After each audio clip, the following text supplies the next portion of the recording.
শপথ করিতেছি যে আমরা শপথ করিতেছি যে মুসলমানের ইজ্জত বজায় রাখিব। মুসলমানের ইজ্জত বজায় রাখিব। আমরা মুসলমান সব সময় মুসলমান দেশকে সবসময় মুসলমান দেশকে ফুটবল খেলায় সাপোর্ট করিব। ফুটবল খেলায় সাপোর্ট করিব। কোন নাস্তিক বিধীন রাষ্ট্রকে কোন নাস্তিক বিধীন রাষ্ট্রকে আমরা কখনোই সাপোর্ট করিব না। আমরা কখনোই সাপোর্ট করিব না। আমরা মুসলমান আমরা বীরের সন্তান আমরা বীরের সন্তান। আমরা ইরানের পাশে সব সময় থাকব। আমরা ইরানের পাশে সবসময় এবং থাকব। যতগুলো মুসলিম কান্ট্রি দেশ আছে এবং যতগুলো মুসলিম কান্ট্রি দেশ আছে সবার পাশে থাকব।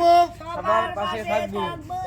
সব মুসলিম কান্ট্রি দেশকে সব মুসলিম কান্ট্রি দেশকে আমরা সবাই মুসলমান সাপোর্ট করব ইনশাআল্লাহ। আমরা সবাই মুসলমান সাপোর্ট করব ইনশাআল্লাহ। জয় বাংলা।